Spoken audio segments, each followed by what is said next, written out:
UP के हाथरस में सत्संग के दौरान भगदड़, 100 से ज्यादा लोगों की मौत, मरने वालों में ज्यादातर महिलाएं।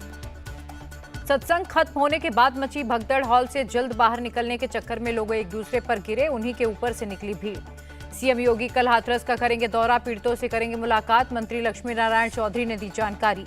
सीएम योगी ने 24 घंटे में हाथरस हादसे की रिपोर्ट मांगी, एडीजी आगरा और अलीगढ़ कमिश्नर ने जांच शुरू की। हाथरस हादसे पर सीएम योगी ने की हाई लेवल मीटिंग, सीनियर अफसर पर लिया अपडेट। अफसर हाथरस के हादसे पर मुआवजे का ऐलान, मृतकों के परिजनों को 2-2 लाख देगी यूपी सरकार, घायलों को 50-50 हजार की आर्थिक मदद। हाथरस में योगी सरकार के 3 मंत्रियों ने संभाला मोर्चा, सीएम का सख्त निर्देश, दोषी पर होगी बड़ी कार्रवाई, जिला प्रशासन ने जारी किया हेल्पलाइन नंबर। पीएम मोदी ने सीएम योगी से हाथरस हादसे पर लिया अपडेट, का यूपी सरकार हर संभव सहायता में जुटी है। लोकसभा में हाथरस हादसे पर पीएम ने जताया दुख, का पीड़ितों की हर संभव मदद की जाएगी, प्रशासन राहत कार्यों में लगा हुआ है। हाथरस में कथा करने आए नारायण साकार पर खुलासा, सोर्सेज की खबर, कई आपराधिक मामले भी दर्ज हैं। हाथरस हादसे पर सियासत हुई शुरू, अखिलेश यादव ने हादसे के लिए योगी सरकार को ठहराया जिम्मेदार, कहा सरकार की जानकारी के बावजूद घटना होना दुखद है। राहुल गांधी ने भी हाथरस हादसे पर जताया दुख, कहा संवेदनशीलता के साथ लोगों की मदद करे सरकार। प्रियंका गांधी ने भी हादसे पर दुख जताया, घायलों के जल्द ठीक होने की कामना की। सपा सांसद डिंपल यादव ने प्रशासन को घेरा, कहा ऐसे आयोजन में शासन और प्रशासन की जिम्मेदारी की सभी सुविधाएं पहुंचाई जाएं। कांग्रेस नेता दानिश अली का बयान, यूपी में ऐसे कार्यक्रम को बिना सोचे समझे दे दी जाती है इजाजत।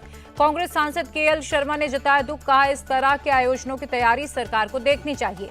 असदुद्दीन ओवैसी ने यूपी सरकार पर तंज कसा, कहा सरकार सुरक्षा नहीं कर पाई, अफसोस की बात है। राहुल गांधी के हिंदू वाले बयान पर प्रधानमंत्री का जवाब, कहा हिंदुओं पर गंभीर आरोप लगाने का षड्यंत्र, हिंदुओं को सोचना होगा कि अपमान संयोग है या प्रयोग।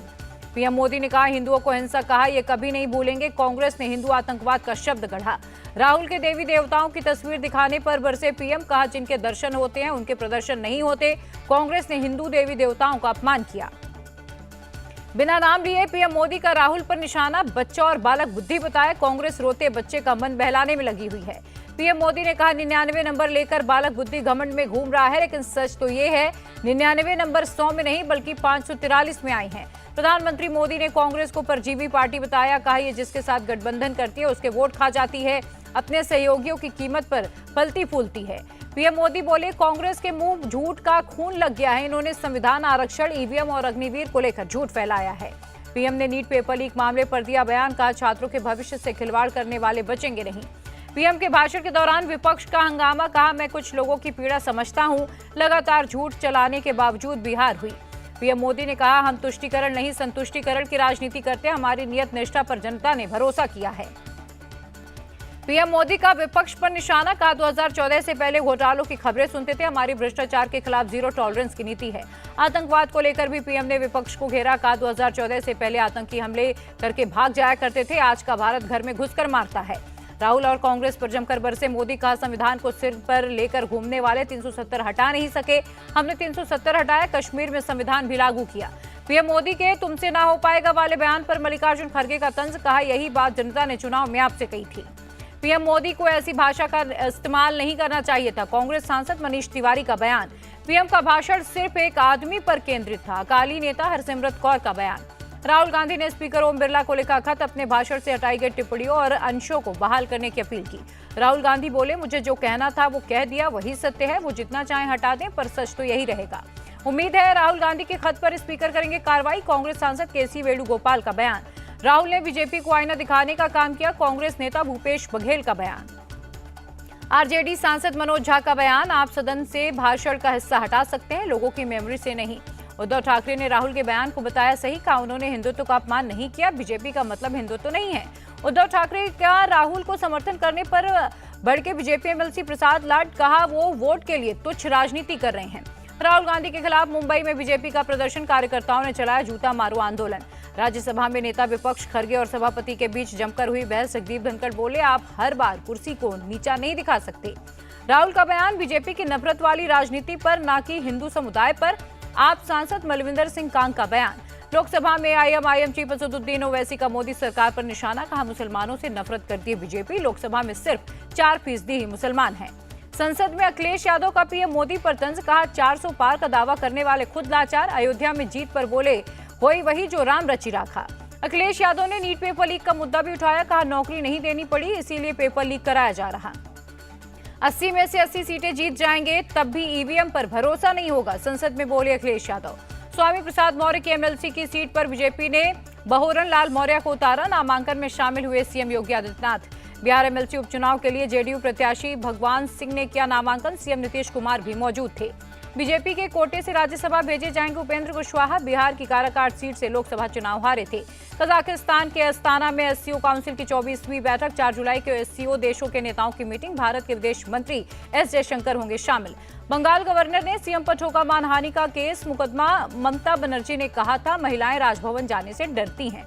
लोकसभा में उठा बंगाल में चुनाव बाद हिंसा का मुद्दा, बीजेपी सांसद सौमित्र खान बोले अब तक 200 से अधिक बीजेपी वर्कर को मार डाला गया है। पश्चिम बंगाल में पिटाई की एक और घटना, उत्तर 24 परगना जिले में देर रात 10-12 लोगों ने की युवक की पिटाई, बेटे को बचाने आई मां को भी पीटा गया। तमिलनाडु के सीएम स्टालिन ने विदेश मंत्री एस जयशंकर को लिखा खत, राज्य के मछुआरों के पारंपरिक अधिकारों का हो स्थायी समाधान। बेरोजगारी के मुद्दे पर एबीवीपी ने सरकार को घेरा, हैदराबाद में तेलंगाना लोक सेवा आयोग कार्यालय पर किया प्रोटेस्ट। राजकोट अग्निकांड केस में गिरफ्तार ऑफिसर पर एसीबी का एक्शन, 22 किलो सोने के साथ कुल 18 करोड़ की मिली संपत्ति।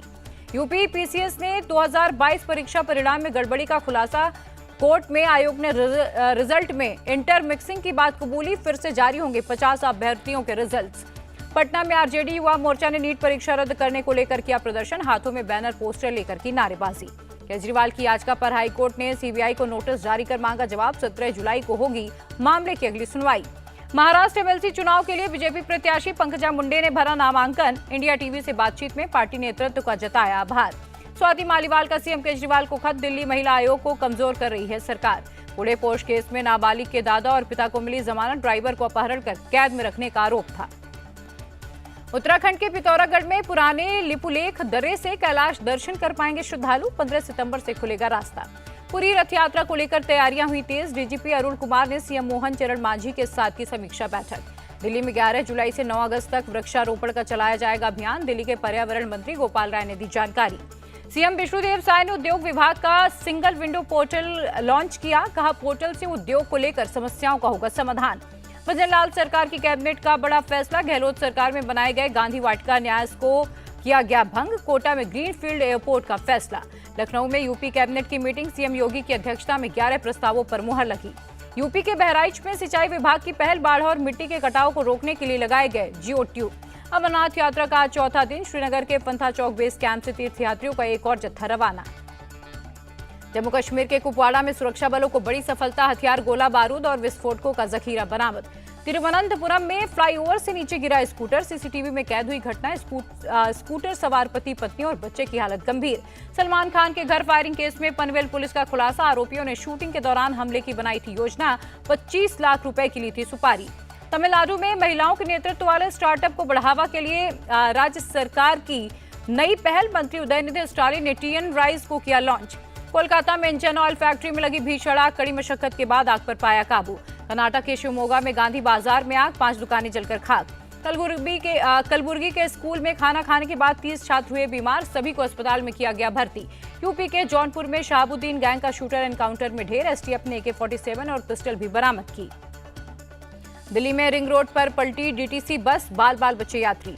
देश के कई हिस्सों में बाढ़ और बारिश ने बढ़ाई मुसीबत, गुजरात के कई शहरों में जल भराव, असम और महाराष्ट्र में भी सैलाब का कहर। गुजरात के नवसारी में भारी बारिश का कहर, फसलों से डूबने से किसानों को भारी नुकसान। गुजरात के नवसारी में भारी बारिश का ट्रेनों पर भी असर, कई ट्रेनों को रोका गया। मुंबई और अहमदाबाद के बीच ट्रैक पर गिरे पत्थर। जूनागढ़ में भारी बारिश के चलते बाढ़ जैसे हालात, ड्रोन वीडियो में दिखा पानी ही पानी। सूरत में लगातार बारिश के चलते बिगड़े हालात, कुंभारिया गांव में लोगों के घरों तक घुसा पानी। कर्नाटक के मैंगलुरु में भारी बारिश, कुल्लूर के बाहरी इलाके में एक सड़क धंसी। रांची में भारी बारिश से दिक्कतें बढ़ी, शहर के कई हिस्सों में जल भराव। उत्तराखंड के टनकपुर पिथौरागढ़ NH9 पर कई जगह लैंडस्लाइड, सड़क पर मलबा आने से यातायात बाधित। लगातार बारिश के चलते अरुणाचल प्रदेश का भी हाल बेहाल, लैंडस्लाइड और बाढ़ के कारण जनजीवन अस्त व्यस्त। असम के डिब्रूगढ़ में भारी बारिश के चलते हालात खराब, शहर के कई इलाकों में बाढ़ जैसे हालात। सीएम हेमंता ने गोलाघाट में बाढ़ प्रभावित क्षेत्रों का किया दौरा, राहत शिविर में पीड़ितों से मुलाकात की। लोनावला हादसे के बाद जागा पुणे जिला प्रशासन, मानसून को देखते हुए टूरिस्ट के लिए जारी की गाइडलाइंस। मुरादाबाद में बारिश के बाद कई इलाकों में भरा पानी, लोगों को ही दिक्कतें। उत्तराखंड में तेज बारिश को लेकर चामोली पुलिस का फैसला, मानसून सीजन में रात 10 बजे से सुबह 4 बजे तक गाड़ियां रहेंगी बंद। मामूली गिरावट के साथ बंद हुआ शेयर बाजार, निफ्टी 34 अंक गिरकर 79,441 पर बंद हुआ। डॉलर के मुकाबले रुपए में 6 पैसे की गिरावट दर्ज। एक अमेरिकी डॉलर की कीमत 83 रुपए 50 पैसे रही। इफ्को ने नैनो यूरिया को बढ़ावा देने के लिए शुरू किया अभियान, फर्टिलाइजर पर किसानों को देगी 25% सब्सिडी। अनंत और राधिका की शादी से पहले अंबानी परिवार ने सामूहिक विवाह का किया आयोजन, नए जोड़ों के परिवारों ने दिए गिफ्ट्स। नीता अंबानी ने नवविवाहित जोड़ों को दिया आशीर्वाद, कहा वैसी ही खुशी जैसी एक मां को अपने बच्चों की शादी पर होती है। लोकार्नो फिल्म फेस्टिवल में गूंजेगा शाहरुख खान का नाम, मिलेगा करियर अचीवमेंट अवार्ड।